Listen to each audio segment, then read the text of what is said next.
asking for your assessment of where relations stand at the moment between Greece and Canada. Well, thank you very much. And first, let me say, if you allow me, welcome everyone.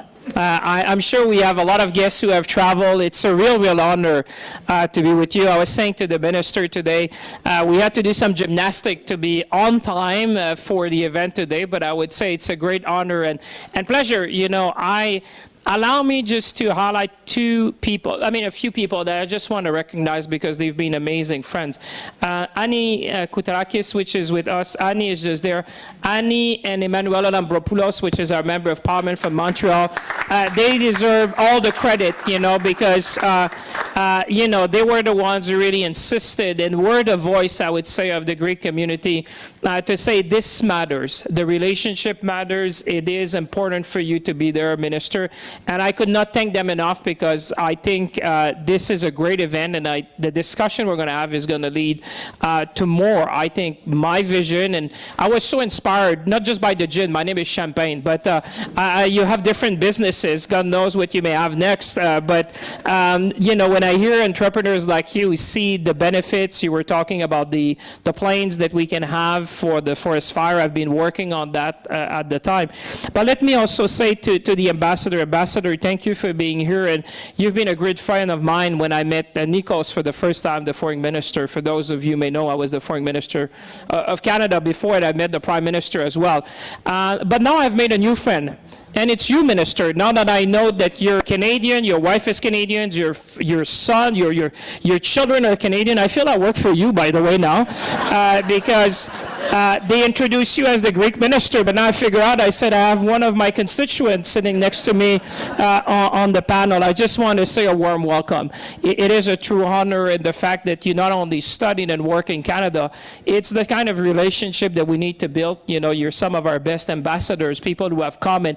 And we know the deep people tie that we have with Greece, and I just want to say thank you for that, and also for the Delphi Economic Forum. Thank you very much for your kind introduction. April is coming, so listen, we'll take good note of that. And let me get back to your question. So you were saying this is a time, I think, for Canada and Greece, I think, to reach the full potential in the relationship. This is a very turbulent moment in world history. When you look at war in Europe, you look at energy prices, you look at food prices around the world. I think this is the time where democracies and friends look at each other to charter a new course. I mean, you've heard Prime Minister Trudeau, you know, democracies have relied perhaps on authoritarian regime for a number of things over the last decades, you know, kind of the peace dividend of the Berlin Wall. I think we can say this is behind us now. We're living in a world where, in the words of one CEO that I was recently, said geopolitics is everything at the board now. You know, the challenges that you see, the inflation, the war raging in Europe, I think is forcing us to look at who are the countries which can provide stability, predictability, and certainty, are based on the same values, respect for human dignity, environmental law, labor laws. And I think in that sense, Canada and Greece can do much more. I've seen the trade relationship, it's in the hundreds of millions, but when I consider the deep people ties that we have, we can certainly look at more. I mean, I'll tell you that my vision, Minister, Canada, I think, can be the green supplier of choice to the world. We're going to be producing green steel, green aluminum. I'm working on green batteries. Hopefully, we're going to produce green microchips. And I think, you know, there's a time where, when I look at industry in Greece and the one in Canada, that we can certainly look, how can we strengthen the tie? And I could not be next to you, Minister, in front of so many people, that we have one great thing between our two countries, which is called CETA, which is the famous trade agreements, which I will say have provided benefits on both sides of the Atlantic. And it really puts us, you know, some have said Canada is almost the most European country outside of Europe. And certainly, I think our Greek friends to not only embrace that, because I think it's a great opportunity for two countries to do more together, labor mobility, investment facilitation. If there is a time in the world, I always say to my Greek friends and those in the EU, if Canada is not your best choice in the world, your best friend in a turbulent world, who's it going to be? and I would certainly encourage our friends in Greece to relook at that and lead to make sure that this agreement becomes permanent. And with that, Minister, I'm quite happy. I'm sure you would have thoughts, and since I'm your new best friend, I'll turn over to you now. Thank you, Minister. I thought you would bring CETA in the second round of discussion, but you brought it before. So besides being your friend, and I'm very happy. Actually, when Mr. Tsomokos told me that we have the opportunity to discuss, I was looking forward, because I think there's many things that we can talk about, and it's very important to see how we can enhance our bilateral relations. Of course, Canada and Greece have something that bonds these two countries. It's the Greek-Canadian community. It's very strong.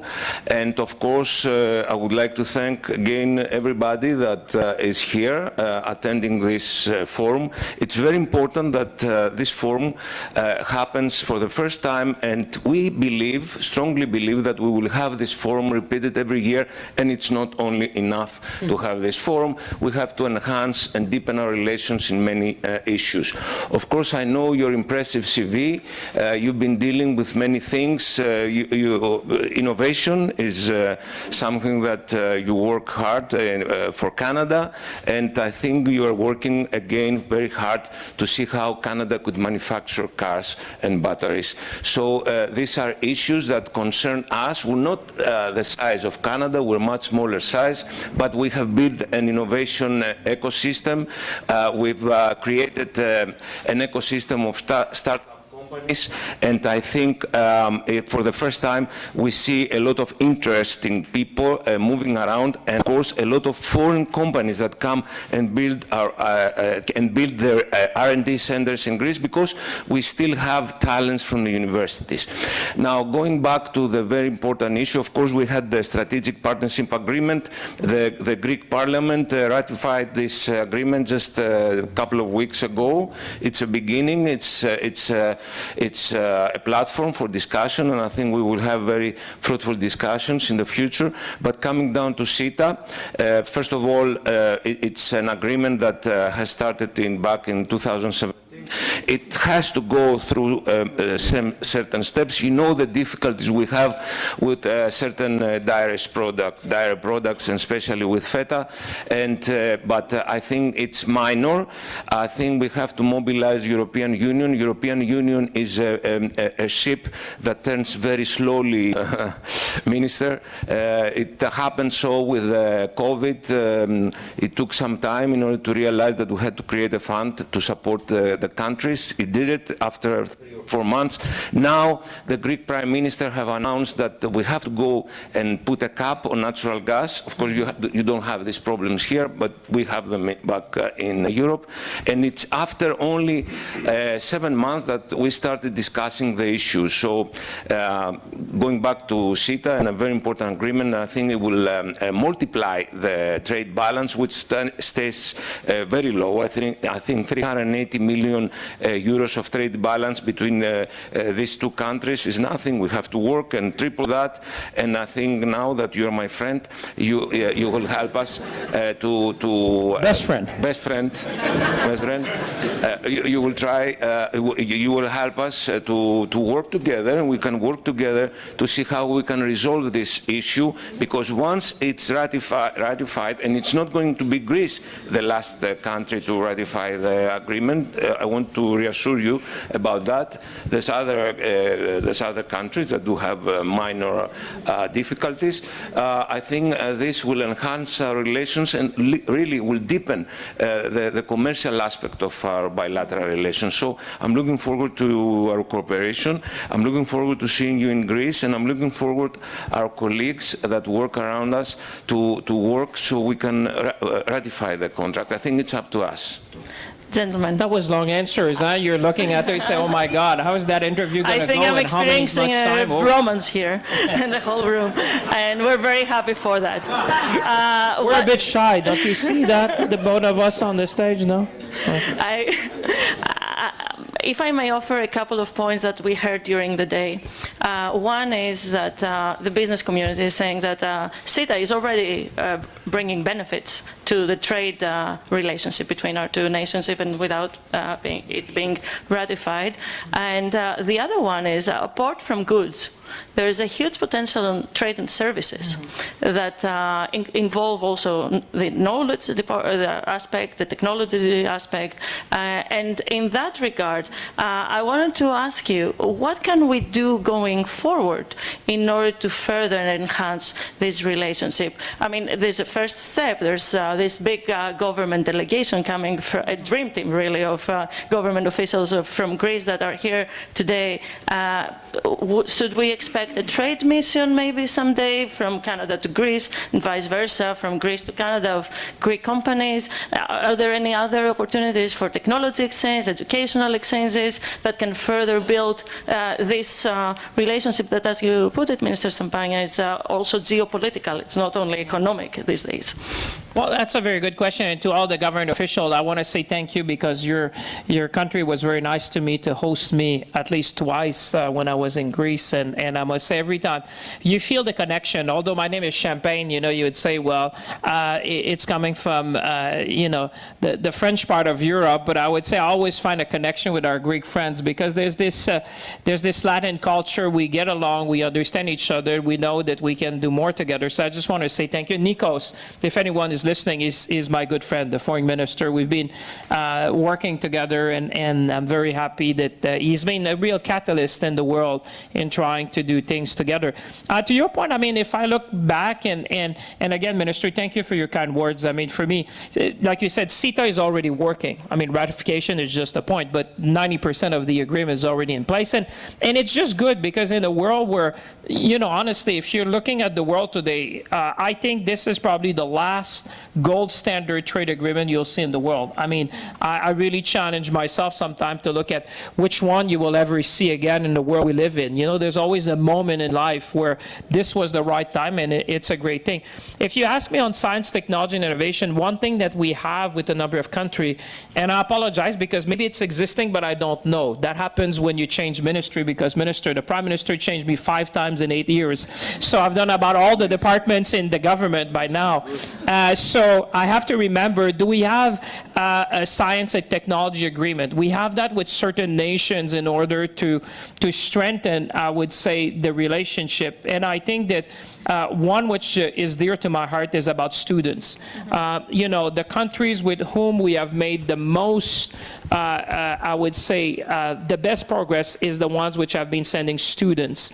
And I think if we can think about science and technology as an agreement, we've done that. I think, Canada, as you know, and you mentioned about the aerial firefighter bomber, which we have. If I think about, what can we do? What are the challenges that you have in Greece, and what are the technologies you have? I think about the clean technologies, whether it's about carbon capture and sequestration, whether it's about water filtration, whether it's about even nuclear. Canada used to have a very big nuclear program, and as we move to renewable energy, what we can do with that, or even on critical minerals. I must say, the German Chancellor was here, Minister, recently. We had the President of Korea. I was in Japan for the funeral of Prime Minister Shinzo Abe, Prime Minister Kishida. I think people see Canada. If you look at the world today and what will matter, certainly one of them is obviously water. Another one will be critical minerals. And Canada has all the critical minerals to power the economy of the future. So I'm saying, could we look at something that could further, for example, the industries in Greece and ensuring supply for the long term? Can we look, for example, at students, and how can we have more students coming back and forth to build the bridges that our forefathers at the time when they came, the immigrants, the wave of immigrants which came.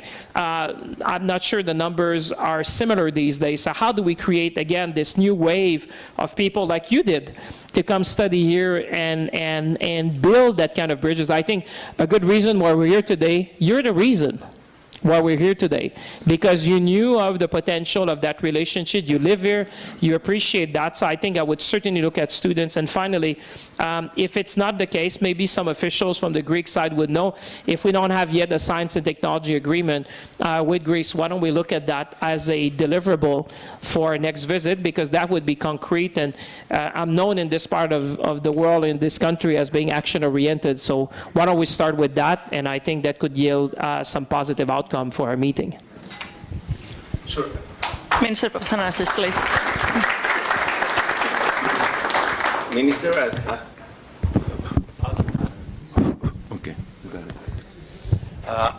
Minister, I think the strategic partnership agreement, it does include the one that has been ratified. It includes science agreement, so we can keep on talking. And I think we have sectors that we can really cooperate. For example, education. Education is something that is very strong in Canada, and at the same time, we're opening up to cooperations. And also research and development, we do have an ecosystem very attractive to many companies that do come and set up their innovation hubs in Greece.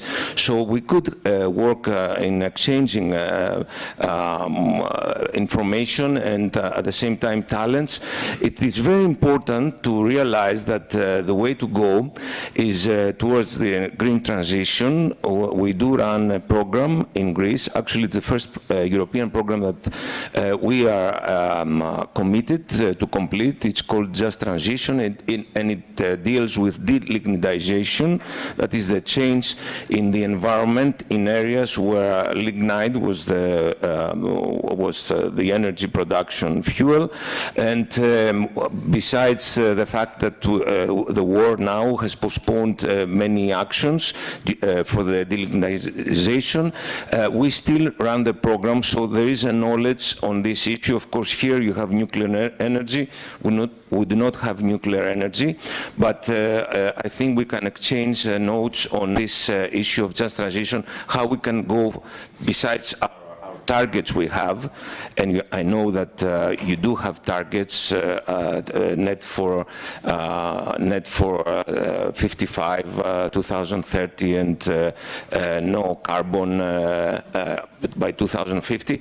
We do have also a time frame to change completely into a carbon-free technology and environment by 2030 for all the vehicles.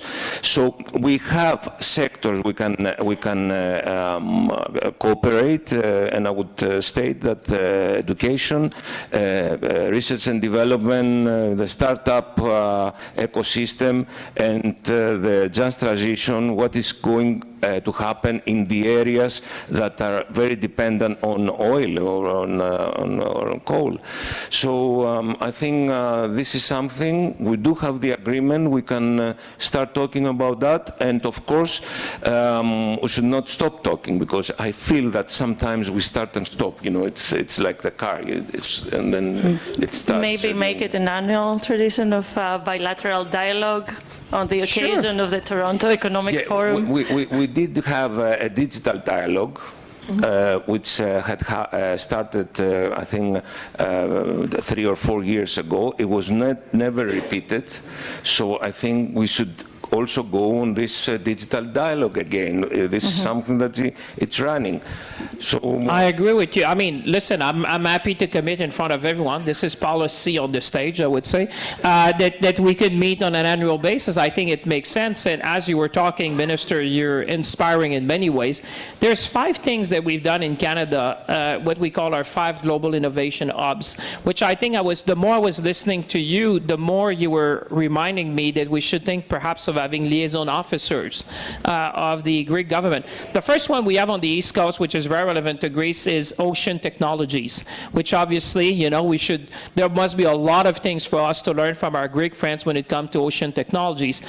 The one we have in Montreal is around artificial intelligence, which obviously is of much relevance. If you think about AI, quantum, and cybersecurity, that is very relevant to what we can do with universities.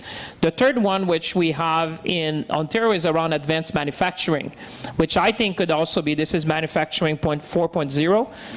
Yeah, which is very good. The fourth one is in the prairies, which is about plant protein. How do you feed the world with plant protein? And if you think that today climate change, food security, energy security is top of mind, we could even think, because you have a long tradition about, historical knowledge about how to grow food, and obviously Canada has this huge landmass. And the fifth one is on digital technologies on the West Coast in Vancouver.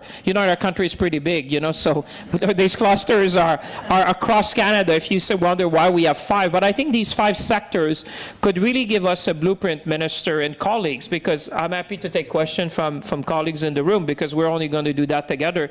But I think these things around ocean, AI, advanced manufacturing, plant protein, and digital could really be something concrete where we could say, okay, can we have liaison officers?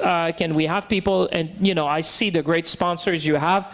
I'm sure for some of them, these are very relevant. And when you were talking nuclear, and I'll stop there, one thing that Canada's been doing, which might be relevant, and I'm thinking because the topography of certain regions in Greece are challenging when you talk about energy, but we have been working on small modular reactor, which are these very small nuclear portable reactor, basically, that you can use as generation of energy for a community of about 1,000 people.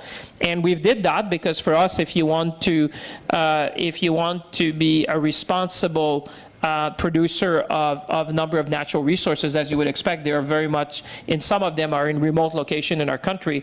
So small modular reactor are becoming certainly something of interest. But I would think also with everything that I've seen in Greece recently around climate change, and the challenge you had to be able to bring power to community, even it's container size, it's quite phenomenal. They've been using that for the US military to provide power on the field, kind of nuclear power that allows you to be able to self-sustain a community. So I think there's a lot of things we could do together. These 5 clusters certainly could be a start, Minister, because I think some of the knowledge that you have over centuries could certainly help us to chart the future together.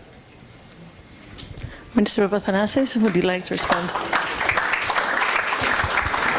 Sure, Minister. I think you set a frame of things that we could discuss. Of course, the size of our country is much smaller than Canada, and we are going gradually to cover all of our needs from renewable energy resources.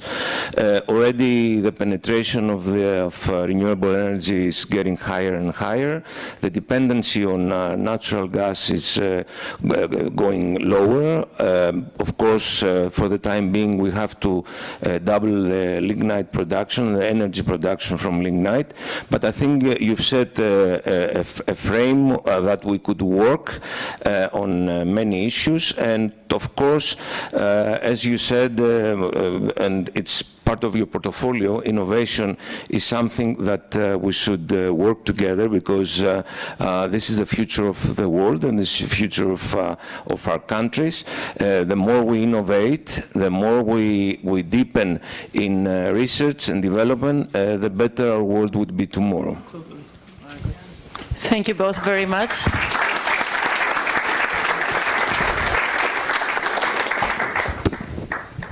This is the end. I'm Is afraid it? so. Okay, well, it's the end. So listen, the president is Mr. raising his Tamakas, hand. yes. So who are we to say no to the president? Minister, you inspired me as well. Actually, let's work on an excellent vision that perhaps Canada will become the honored country in Thessaloniki International Fair in 2025. Thessaloniki International Fair is the largest political, economic, and business event we have in Greece. We had the honor of having the United States, Germany, last year it was the United Arab Emirates.